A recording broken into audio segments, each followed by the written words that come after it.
Queridos irmãos, com muita alegria, eu quero cumprimentar a todos com a paz do Senhor.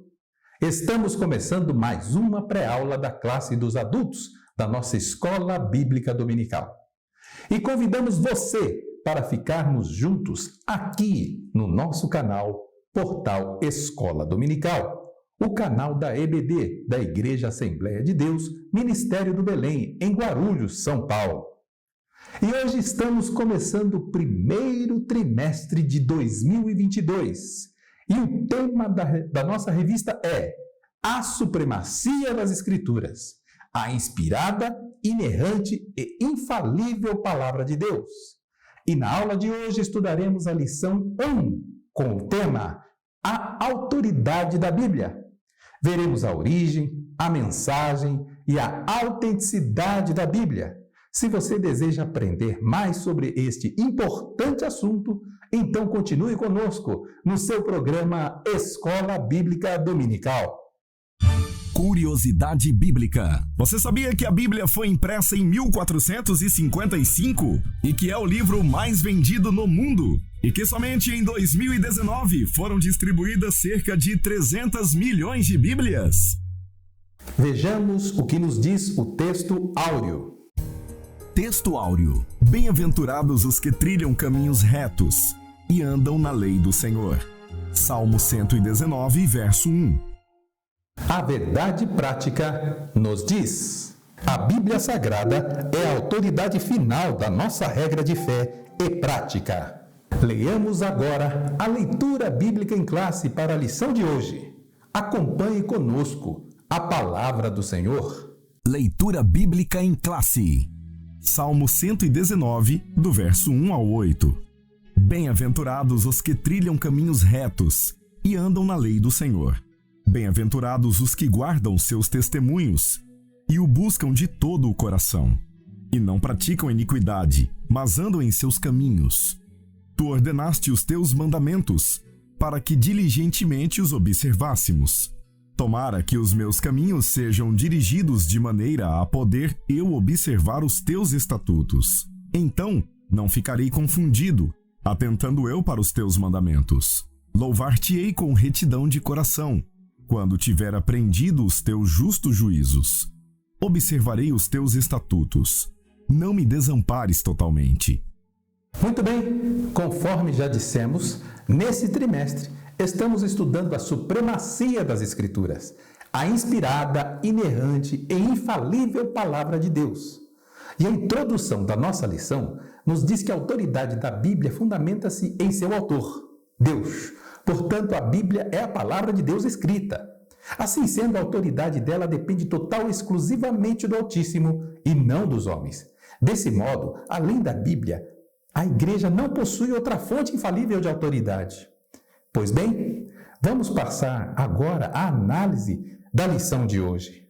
Nós estamos abordando o tema relacionado à autoridade da Bíblia. O comentarista da lição, pastor Douglas Batista, narra um fato interessante logo no início da revista de subsídio da Escola Dominical, relacionado ao reformador Martinho Lutero, que foi conduzido em uma assembleia ocorrida na cidade de Worms, na Alemanha.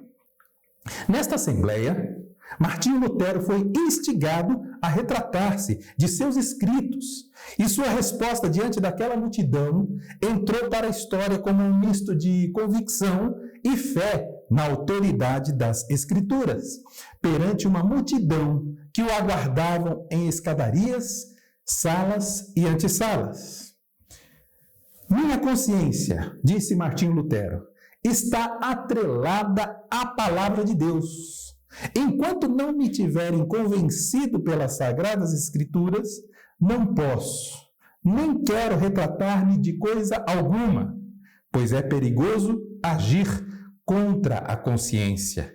Não posso falar de outro modo. Eis-me aqui, que Deus me ajude. Amém? Esta foi a oração de Martinho Lutero, quando ele foi instigado diante de autoridades eclesiásticas da época, autoridades da Igreja Católica, a ele reformar o entendimento dele, a ele refazer o seu entendimento acerca de todas as teses das 95 que ele havia pregado nos muros da catedral lá na Alemanha.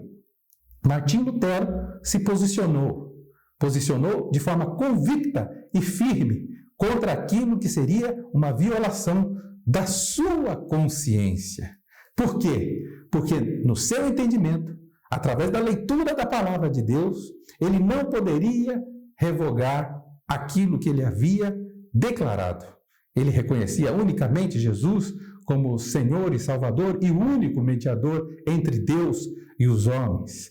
Ele entendia que a fé é a única forma do homem alcançar a Deus. Não havia outra disposição, outra forma, não havia indulgências, em sua opinião, que pudesse fazer com que o homem se aproximasse de Deus. Por tal razão, ele realiza tal declaração.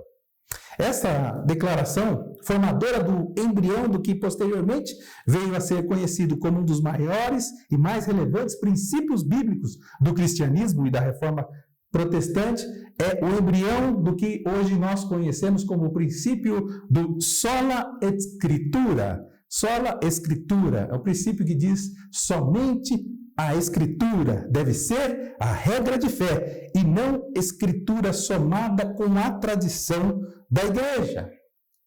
Na declaração de fé das Assembleias de Deus, ao encaminhamento do mesmo raciocínio sob a perspectiva de que ensinar a Bíblia é a sagrada palavra de Deus, uma única revelação escrita de Deus, dada pelo Espírito Santo para a humanidade.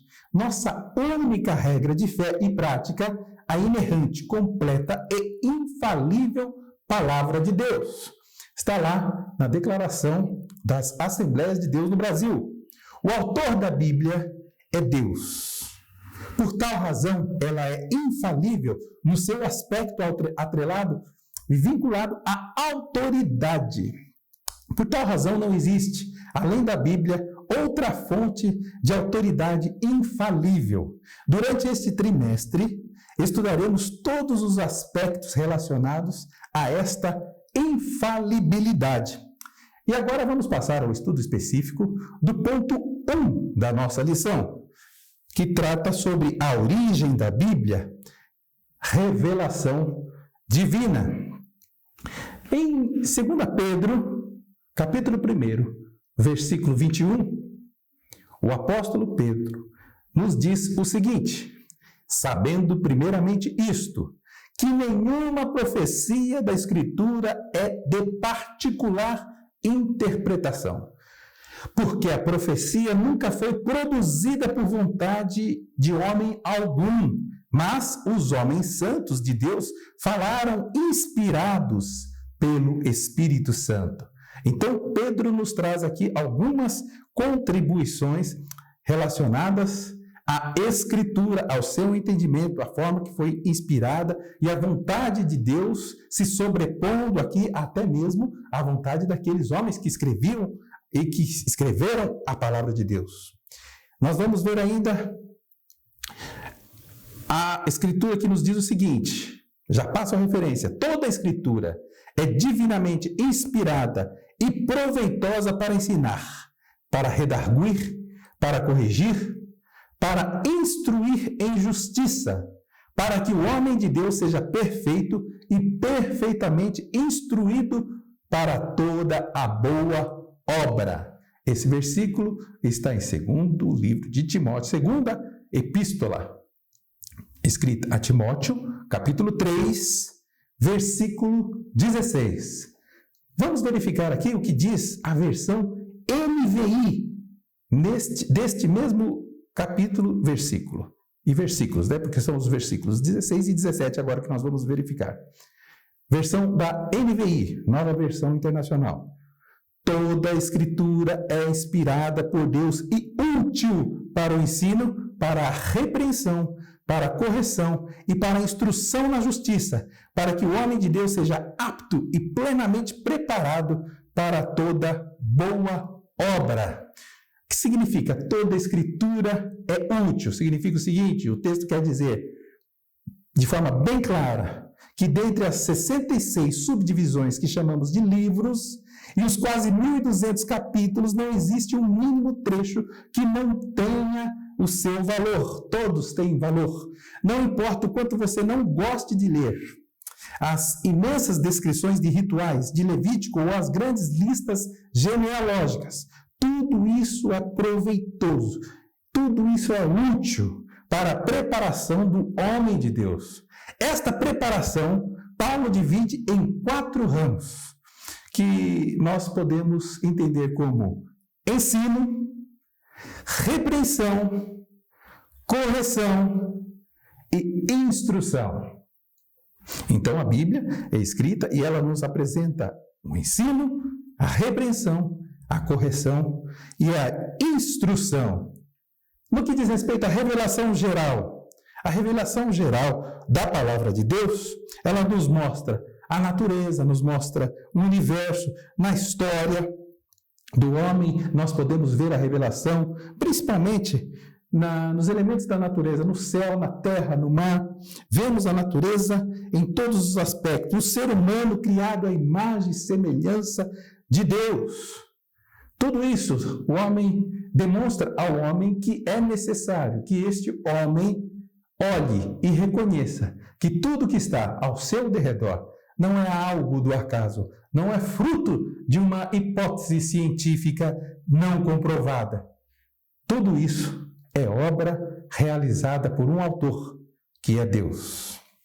Essa é a revelação geral. Todos são inculpáveis diante de Deus para aquele grande dia do juízo, onde não haverá como refutar ou negar que estiveram diante de tanta obra bonita, linda, tanta obra disponibilizada ao homem na criação, tanta obra de profundidade, de altura, de medida, de volume, tanta obra no reconhecimento material e físico, mas que o homem, muitas vezes, quando não recebe uma outra revelação que nós vamos falar, que é a revelação especial, ele não se atenta para essa obra e mesmo assim atribui isto ao acaso. Então a revelação geral, que é a obra de Deus na natureza, nas galáxias, no espaço, no universo, toda essa obra de Deus, ela denuncia a culpa humana por não reconhecer a Deus, pelo fato do homem não reconhecer a Deus. Já a revelação especial, ela trata do reconhecimento da redenção para os perdidos. A Escritura diz: todo aquele que nele crer, não será confundido, porquanto não há diferença entre judeu e grego, porque um mesmo é o Senhor de todos, rico para com todos os que o invocam. Porque todo aquele que invocar o nome do Senhor será salvo. Como, pois, invocarão aquele em quem não creram? E como crerão naquele de quem não ouviram? E como ouvirão se não há quem pregue? E como pregarão se não forem enviados? Como está escrito: quão formosos os pés dos que anunciam o evangelho de paz, dos que trazem alegres novas de boas coisas. Mas nem todos têm obedecido ao evangelho. Por isso Isaías diz, Senhor, Isaías 53, quem creu na nossa pregação? Toda essa revelação foi disponibilizada aos homens. E a revelação especial é aquela revelação que faz com que o coração duro do homem, que vê e não crê, que esse coração seja quebrantado, que seja a revelação trazida e o homem reconheça. Como isso acontece? Isso acontece por causa da atuação específica do Espírito Santo na vida deste homem. Romanos 10, 11 a 18, todos esses versículos que nós lemos, ele termina dizendo: de sorte que a fé é pelo ouvir, e ouvir pela palavra de Deus. Mas digo, porventura não ouviram? Sim, por certo, pois por toda a terra saiu a voz deles, e as suas palavras até aos confins do mundo. A palavra de Deus está sendo anunciada. Aquele que crê, aquele que abrir o seu coração, não será condenado. Essa revelação dessa verdade faz parte da revelação Então, nós vimos nesse primeiro tópico uma parte que trata da origem da Bíblia, a revelação geral dada ao homem, com os elementos da natureza, e agora a revelação especial que trata desse convencimento realizado pelo Espírito Santo ao coração do homem pecador, e esse homem se arrependendo para a obtenção da redenção alcançada por Cristo Jesus em seu favor, a favor do próprio homem. Vamos agora ao tópico número 2, evidências da autenticidade bíblica. Existe uma harmonia no que diz respeito à autenticidade da autoridade bíblica. Ou seja, existe autenticidade, existe harmonia entre o Antigo e o Novo Testamento, entre poemas, entre a história, entre a revelação profética. Existe harmonia na condução dos atos dirigidos por Deus para aqueles homens que são de Deus, para aqueles homens que fizeram a vontade de Deus, e para aqueles homens que não fizeram, também existe um desígnio específico da parte de Deus, que é a punição. Tudo isso, de Gênesis e Apocalipse, do Antigo ao Novo Testamento, da história da redenção, desde a decadência do homem no Jardim do Éden até a sua redenção, que ocorrerá na vinda de Jesus Cristo, existe uma harmonia que a própria palavra de Deus nos mostra de forma muito clara e evidenciada. Harmonia no aspecto musical. Numa música, o conjunto de acordes está umbilicalmente inserido dentro de regras do que chamamos de campo harmônico.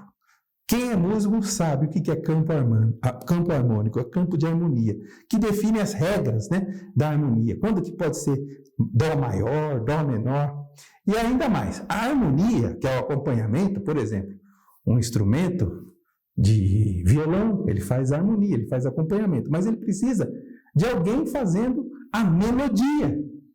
Geralmente é um cantor. Mas está pronto a harmonização, a música ela está pronta com a harmonia e a melodia? Não, falta o quê? Falta o ritmo. É necessário que tenha ali alguém também marcando o ritmo. Então essa harmonia entre a melodia, o campo harmônico e o ritmo, ela faz com que a música seja ouvida, seja estabelecida. E tudo isso existe unidade e consistência. Assim é a palavra de Deus. A palavra de Deus ela é harmoniosa. O Deus do Antigo Testamento continua sendo o Deus do Novo Testamento. Não existe desarmonia, não existe falta de harmonização dos desígnios e da vontade de Deus no Antigo Testamento para os desígnios e a vontade de Deus no Novo Testamento. É o mesmo Deus. Não é outro Deus, não era um Deus bravo e nervoso no Antigo Testamento e agora um Deus bonzinho que é Jesus Cristo. Não, é o mesmo Deus. Os mesmos desígnios, os mesmos juízos, o mesmo plano de redenção e de salvação. Tudo isso Deus escreveu. Jesus Cristo cumpriu. E o Espírito Santo é aquele que convence o homem do pecado, da justiça e do juízo. Então existe unidade e consistência. Em que consiste essa unidade? Na ação do Espírito Santo. Você já ouviu alguém que teve a sua vida mudada, transformada, revigorada em uma nova criatura e que se conscientizou das suas falhas, dos seus erros, dos seus pecados e se arrependeu desses erros? Você já conheceu uma pessoa assim que praticou tudo isso após ouvir uma palavra de Nietzsche, de Aristóteles, de Platão? Não, de forma alguma. Por quê? Não que não houvesse conhecimento na vida desses homens, mas o que está por detrás de um homem é que vai motivar a ação de outro, do ouvinte.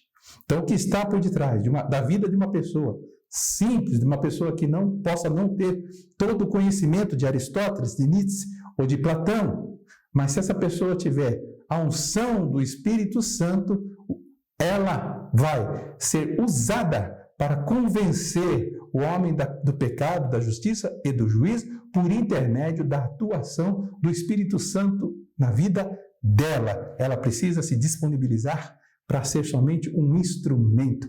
E Deus usa aqueles que são seus instrumentos, dentro das suas possibilidades, mesmo mediante as suas dificuldades ou as suas limitações. Deus usa o máximo da limitação quando ainda não o capacita a fazer mais ainda daquilo que a pessoa tem em termos de capacidade, quando o próprio Deus, nesses casos, capacita o próprio homem.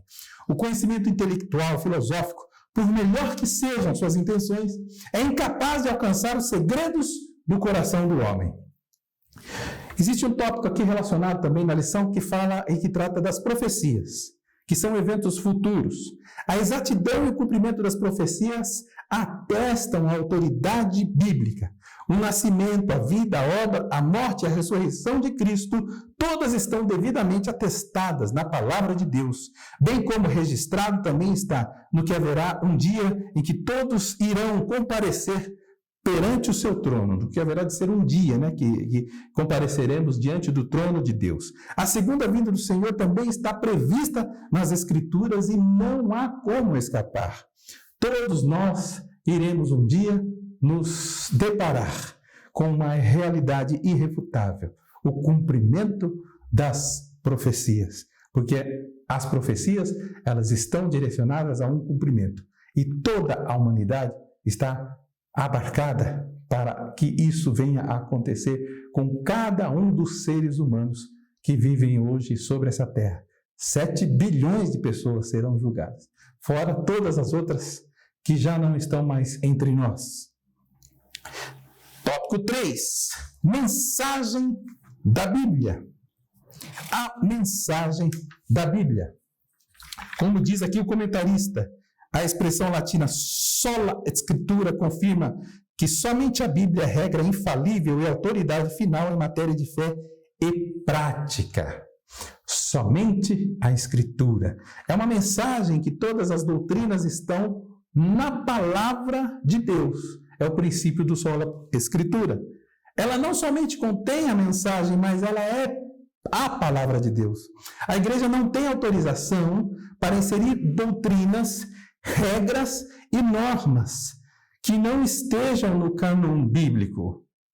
O que nos leva a entender que a igreja constituiu e reconheceu os 66 livros da Bíblia.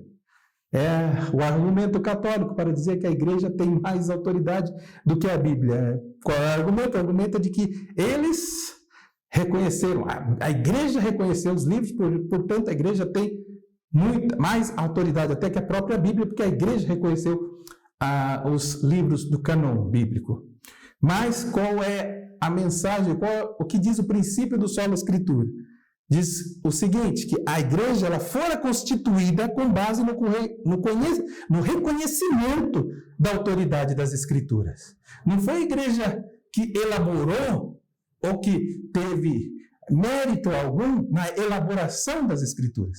A igreja, ela simplesmente reconheceu a autenticidade e a mensagem genuína da palavra de Deus nestes livros que fazem parte das Escrituras Sagradas. Então, a igreja não constituiu, não foi a igreja que fez a Bíblia. Na verdade, a Bíblia que designou o papel da igreja. Não é a igreja que tem autoridade sobre a Bíblia, de forma alguma. É a Bíblia, é a palavra de Deus que tem autoridade sobre o cristão, sobre a igreja. A igreja tão somente identificou a autoridade bíblica, se submeteu-se ao cânon e não formou o cânon com base em sua própria autoridade.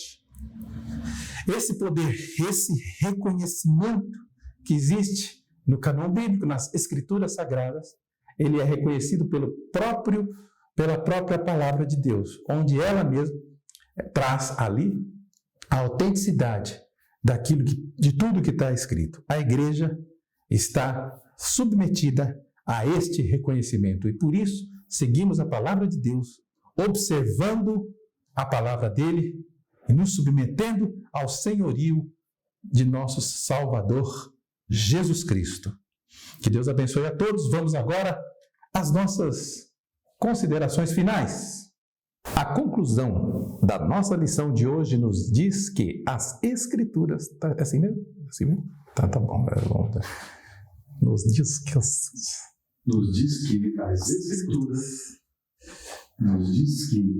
as Escrituras são de origem divina. Gil Gomes Dias disse, né? Gil Gomes Dias disse.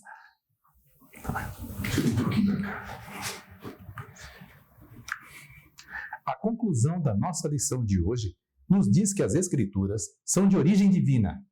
Deus se deu a conhecer por meio da história, do universo, da humanidade, de Cristo e das Escrituras.